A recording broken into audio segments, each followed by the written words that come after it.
Hello! Good morning, everyone. I am Martin Ray de Paz, and I am here to discuss phonology, the sound systems of language. So, the topic that we have for today will be very easy for us since we are already equipped with knowledge about these topics because we have already discussed some of these in our undergrad subjects. So before we start formally with our discussion, I hope that everybody is doing well and that everybody is fine. So the question is, why do we need to study phonology? Or why is it important for us to know the systems of the sounds of language? Humans are deemed to be the superior creatures on earth, right?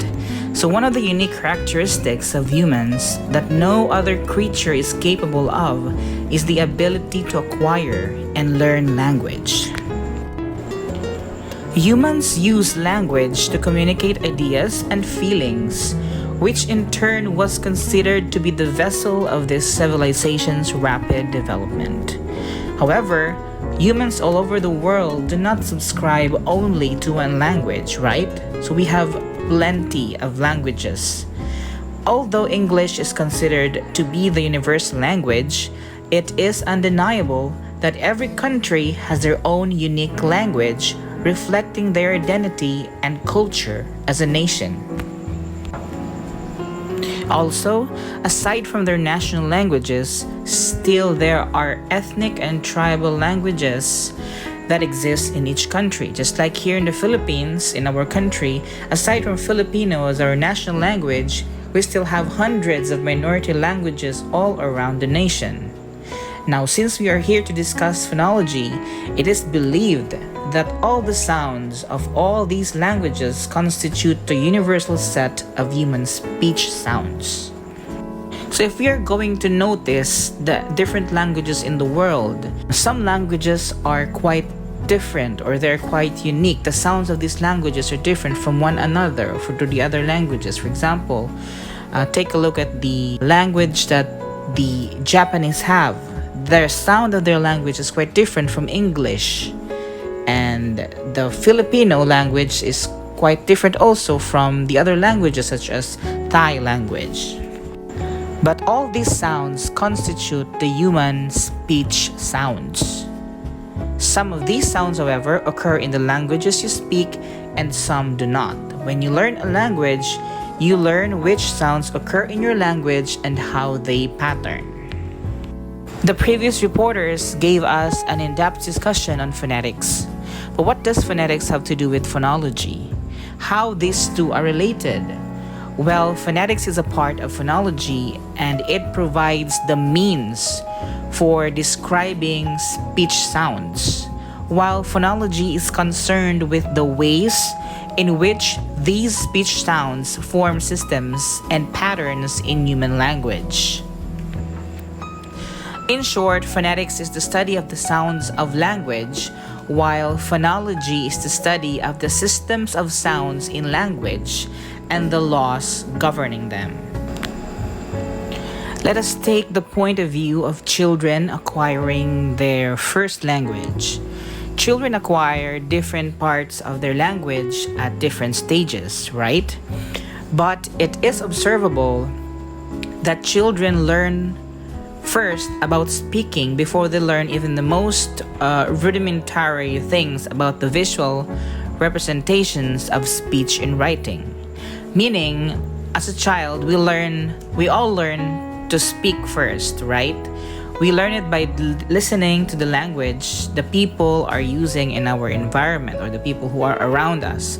In fact, we get to learn to how to speak certain words and even sentences without even realizing its meanings and without the knowledge of its written form.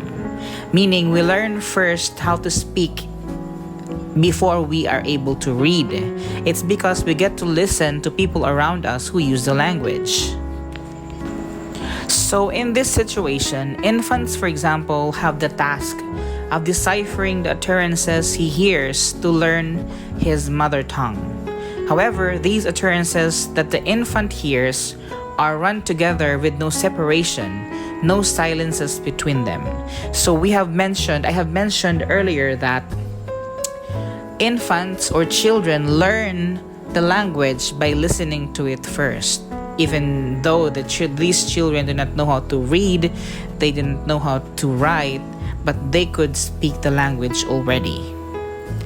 But the process of learning or acquiring their mother tongue or their first language is quite difficult. If we're going to think of it, if an adult person is talking, a continuous speech stream or a continuous sound comes out of his utterances, and this unified sound will be the one to be deciphered by the infants or the children. So to give you a clear example of this one, I'll be showing you this sentence, and let us try to read the sentence that I will be showing on the screen. Here is the sentence.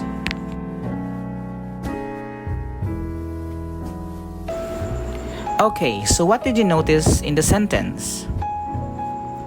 That's right, the sentence is quite difficult to read because it does not have any spaces between words. So it would be tough to sort out the individual words in this sentence. So compare those run together words with this example sentence, compare this to this one.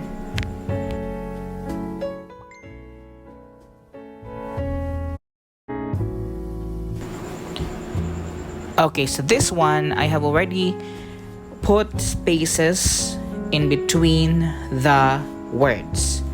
So the task of reading, of comprehending and sorting out of the continuous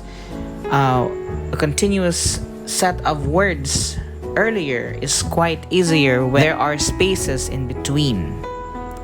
So this task of sorting out, the task of infants of sorting out the continuous noise of utterances into separate words is part of the challenge that every child faces in acquiring a language. So that is the one that I was trying to tell you earlier, that for infants or for children, it's quite difficult to decipher individual words, and even more so to decipher individual sounds in a speech stream coming from an adult, because if the utterance has a written counterpart, it would be this example of a sentence without spaces. So it's really quite hard to understand. So I will give you another example of a sentence.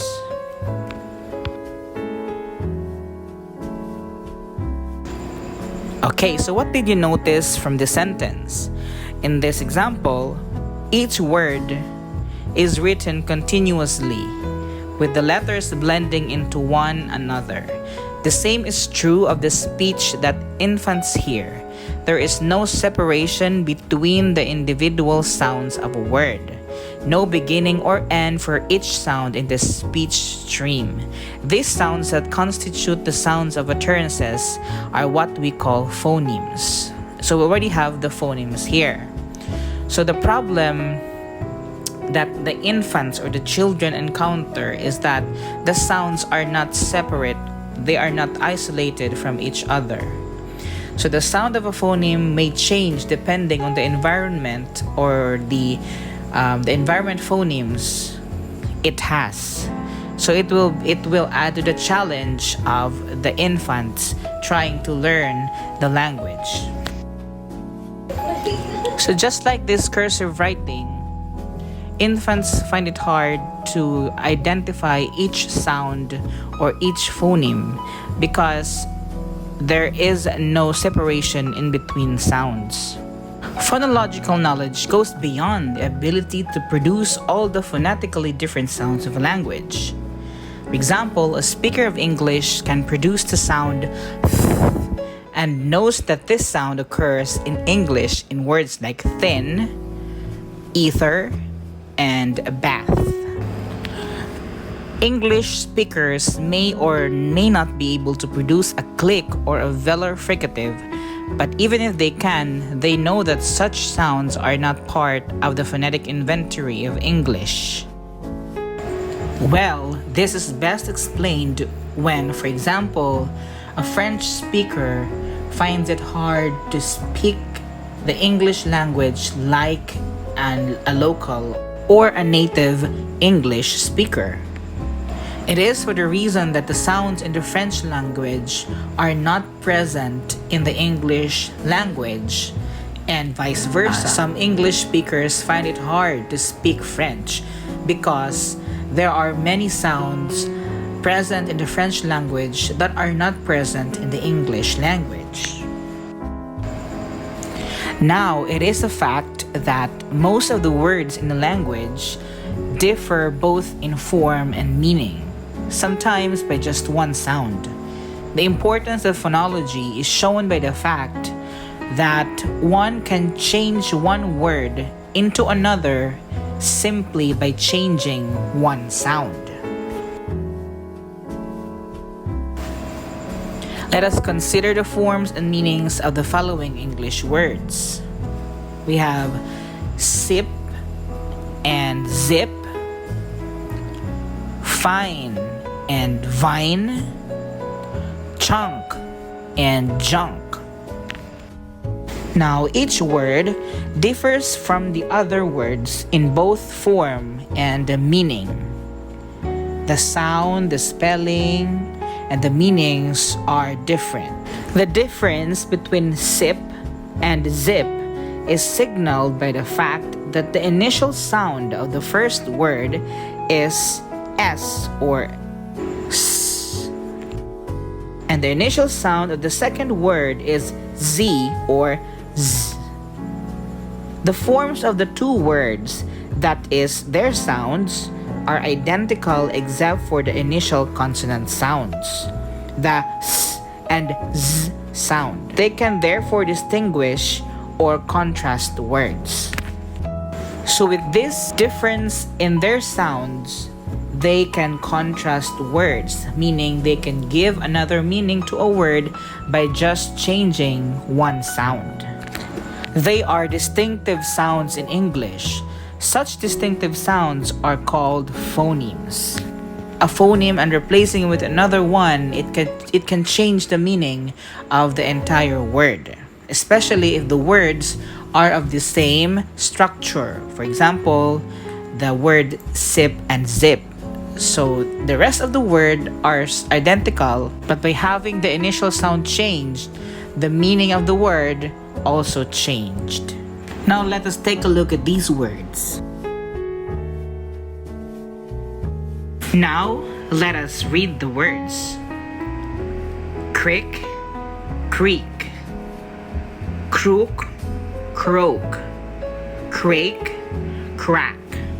If we are going to look closely at the vowels of the words, in the pair crick and creak, crook and croak, the substitution of one for the other makes a different word, which makes these sounds as phonemes. Just like what we have said, a change in one phoneme in a word can change the meaning of the entire word. However, in examples like these, the phonological difference between the two words in each pair is minimal because they are identical in form except for one sound segment that occurs in the same place in the string. For this reason, such pairs of words are referred to as minimal pairs.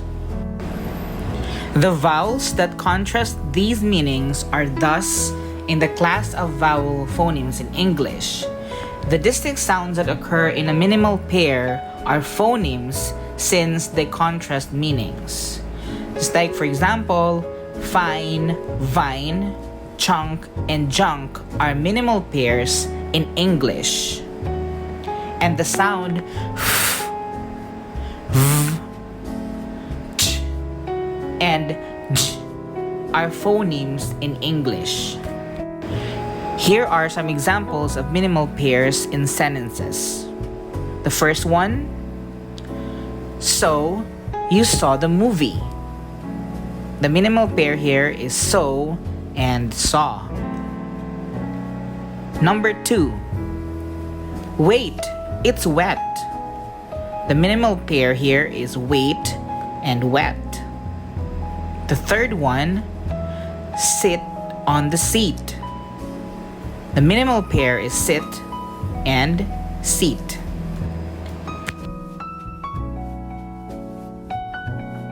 What about these two words? We have seed and soup. Is this a minimal pair? Well, these two words do not constitute a minimal pair because they differ in two sounds. First, the vowels and the final consonants. It is thus not evident as to which differences in sound make for the differences in meaning. For example, the words bar and rod do not constitute a minimal pair because although only one sound differs in the two words, the b occurs initially and the d occurs finally. So if we mean minimal pairs, is that these are two words that differ only in one sound, then the rest of the word should have an identical form or structure. In the example, the two words are not identical in form. Although the words have the same sounds, they do not have the same positions in the words. That is why these two words are not considered as minimal pairs. Now I will give you another pair of words. Cop and keep. Initially, one would think that the two words have the same initial k sound. However, if you notice how the initial sound of the words are produced, you will discover that in cop, the sound k touches the roof of the mouth farther back compared to the k in the word keep. This happens due to the anticipation of the incoming vowel in each word. So if we try to pronounce the sound k in the two words alternately, we will notice the difference of how these two sounds are produced. Now I suggest you to do this.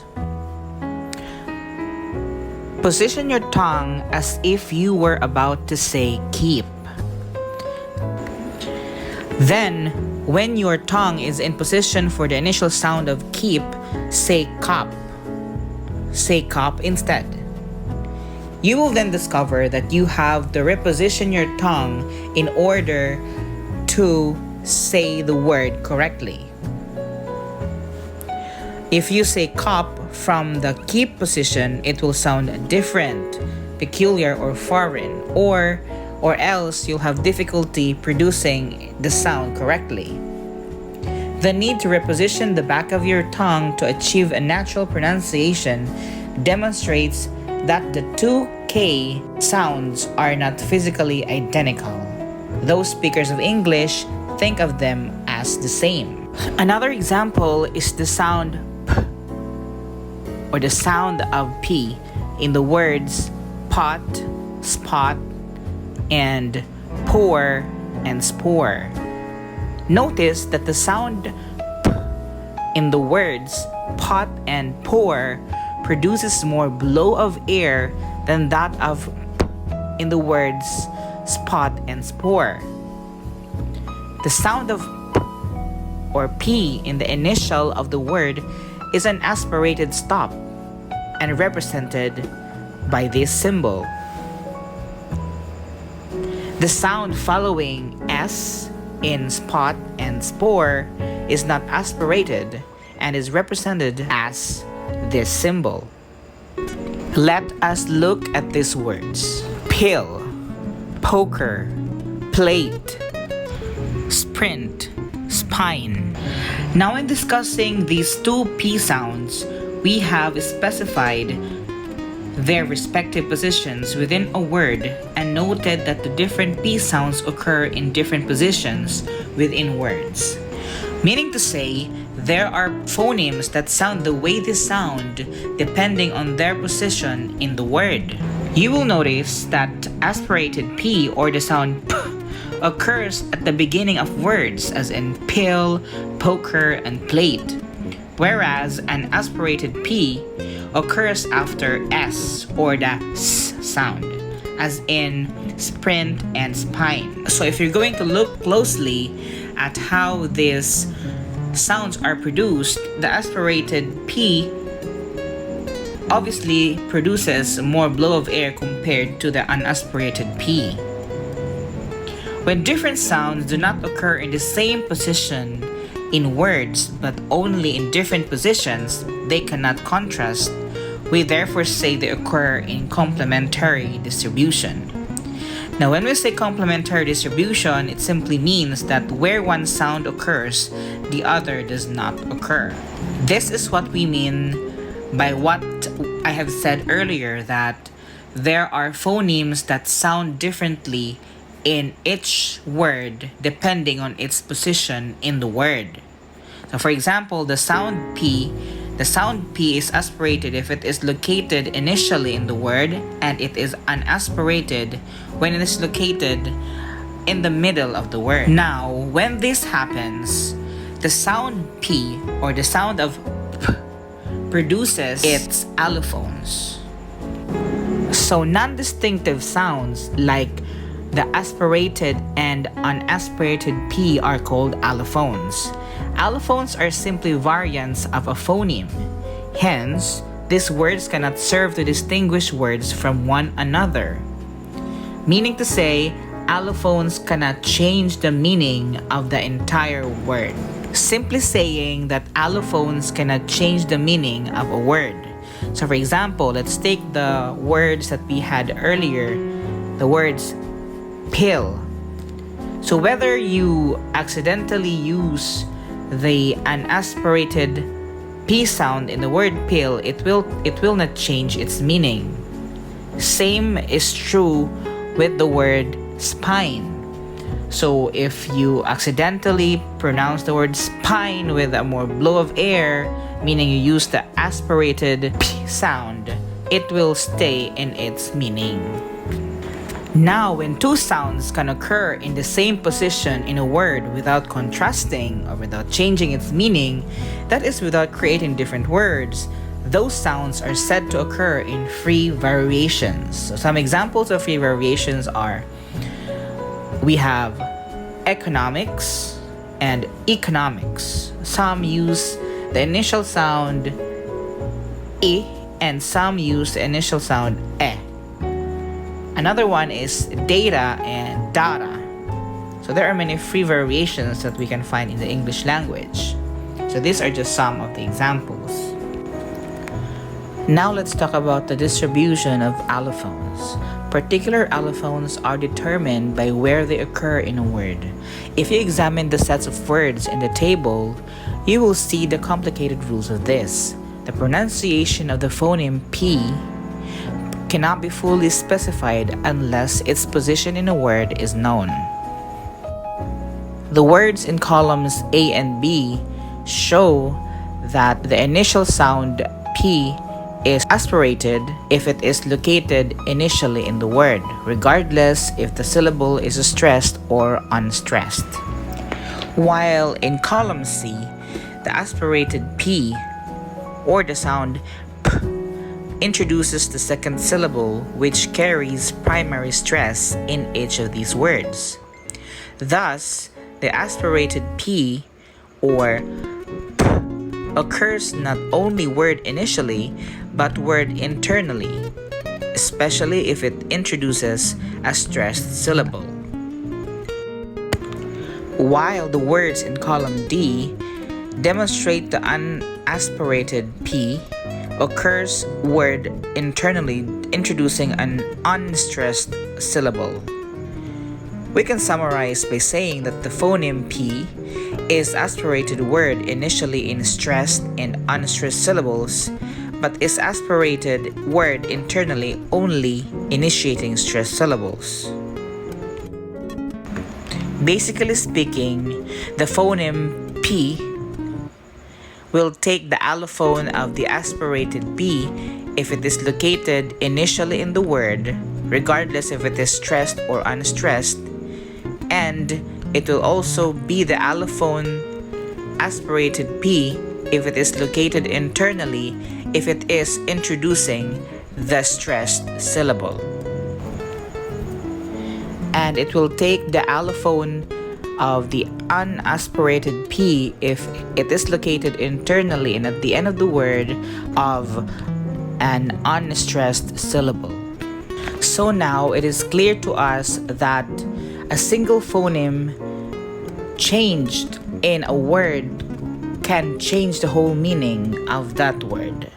So is it also possible that this is true to suprasegmentals or prosodic features in speech? Now let us see. The suprasegmentals or the prosodic features of speech is also a part of the study in phonology. And it is also possible that we can change the meanings of utterances or sentences with suprasegmentals.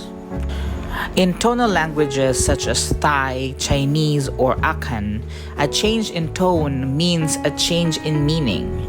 Moreover, in non-tonal languages, pitch may still play an important role. It is the pitch contour or intonation of the phrase or sentence that is important. For example, let us take this sentence. This sentence is a statement with the intonation falling at the end. For example, John is going. So if you read this sentence with the following intonation at the end, it is a statement. However, this could be also a question with the pitch rising at the end of the utterance. For example, John is going. So it seems like you are asking. So with this simple sentence, you can have two meanings out of it, depending on the intonation that you applied. A sentence that is ambiguous when it is written may be unambiguous when spoken. For example, we have the sentence: if Mario wanted Clara to follow him, the sentence would be pronounced with the rise in pitch on the first syllable of follow, followed by a fall in pitch. So let's read it. Mario left directions for Clara to follow. Once again, Mario left directions for Clara to follow. So the meaning of the sentence is that Mario wanted Clara to follow him. The sentence can also mean that Mario left a set of directions he wanted Clara to use. If this is the intention, the highest pitch comes on the second syllable of directions. So the sentence goes this way: Mario left directions for Clara to follow. Once again, Mario left directions for Clara to follow. This sentence means that Mario left a set of directions he wanted Clara to use. Now it is evident that we can also change the meaning of a sentence by just changing a little bit on the pitch or intonation of our utterance. On word stress, English and many other languages, one or more syllables in each content word are stressed. A stressed syllable is perceived as being more prominent than unstressed syllables. In word level, meaning can also change just by changing the position of the stressed syllable. For example, the word. Now, if you're going to put the stress in the first syllable, it will become a noun. Then we shall pronounce it as pervert. Whereas, if we are going to put the stress in the second syllable, it will become a verb with the pronunciation pervert. So it already changes meaning. Let's use the first word in a sentence. The word pervert. My neighbor is a pervert. That is a noun. Let's use the second word, pervert, which is a verb. Don't pervert the idea. In phrases or sentences, one of the syllables receives greater stress than all others. A syllable that receives the main stress when the word is not in a phrase may have only secondary stress. So in this example, the syllable labeled as number 1 will have the stressed syllable or the primary stress, and the number 2 is the secondary stress. So tight plus rope is tightrope, meaning a rope for acrobats, that when used in a sentence will go like this: the performer walked on a tightrope. Again, remember, this primary stress is on the first syllable, tightrope.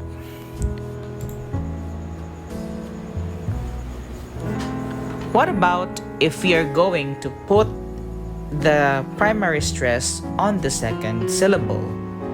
Then it will become tightrope, meaning a rope drawn taut.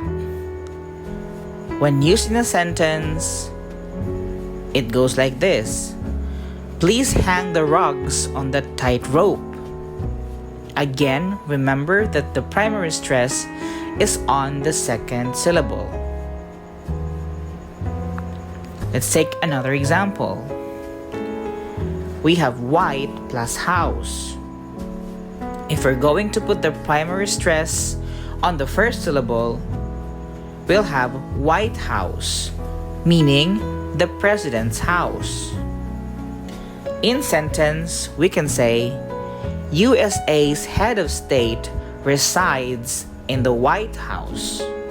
Again, the primary stress is on the word white. What about if we're going to put the primary stress on the second syllable or the second word? White House, meaning a house painted white. The White House, located 3 houses away from ours, was caught in a fire last night. So that is how the position of stress can change the meaning of words. Remember that in phonology, it's not always phonemes that can change the meaning of words or sentences. Sometimes, we can also see it when we apply it on suprasegmentals or prosodic features of speech, just like what we have done earlier. In summary, we can say that phonology is more than just studying sounds of the language. It is indeed learning or discovering how the systems of sounds function or operate in the language system. We have learned that we can change the meaning of a word by just removing and replacing one phoneme from it, and that is what we call minimal pairs. And we also learned that phonemes have allophones, in which allophones have complementary distribution, which means that where one sound occurs, the other does not occur. So these allophones take a particular these phonemes take particular allophones depending on the position of it in words, be it in initial, middle, or at the end. And allophones of a particular phoneme create free variation.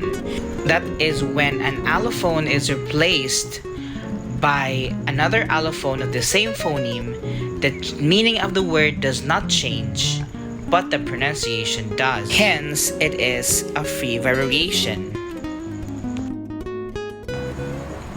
So that's it for my part. I hope that you've learned something from it. And the rest will be discussed by my partner, Miss Luna Christine Serda. Thank you so much for listening.